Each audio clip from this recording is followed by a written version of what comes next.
வணக்கம் அருவி. திருப்பூர் அருகே நாய்கள் கடித்து 30 ஆடுகள் பலியான நிலையில் நிவாரணம் கேட்டு உயிரிழந்த ஆடுகளுடன் விவசாயிகள் சாலை மறியலில் ஈடுபட்டு வருவதால் 2 மணி நேரத்திற்கு மேலாக போக்குவரத்து பாதிப்பு ஏற்பட்டுள்ளது.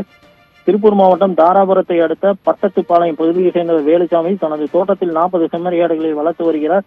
இந்நிலையில் நேற்று இரவு வழக்கம் போல பட்டியில் ஆடுகளை அடைத்து சென்ற நிலையில் இன்று காலை பட்டிக்கு சென்று பார்த்தபோது 25 பெரிய ஆடுகள் 5 குட்டி ஆடுகள் இருந்து கிடந்தன.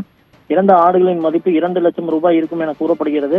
இதனால் ஆத்திரமடைந்த விவசாயி வேலுசாமி பெரியநாய் கடித்து ஆடுகள் பலியானதை கண்டித்து மூலனூர் பேராட்சி நிர்வாகம் மற்றும் கருப்பன் வலசு ஊராட்சி நிர்வாகம் தெருநாய்களை கட்டுப்படுத்த வேண்டும், தெருநாய்களால் பலியாகும் கால்நடைகளுக்கு நிவாரணம் வழங்க வேண்டும் என்ற கோரிக்கைகளை வலியுறுத்தி திருப்பூர் மாவட்டம் தாராபுரம் கரூர் சாலையில் மூலனூர் காவல் நிலையம் முன்பு 100க்கும் மேற்பட்ட விவசாயிகள் உயிரிழந்த ஆடுகளுடன் சாலை மறியலில் போராட்டத்தில் ஈடுபட்டு வருகின்றனர்.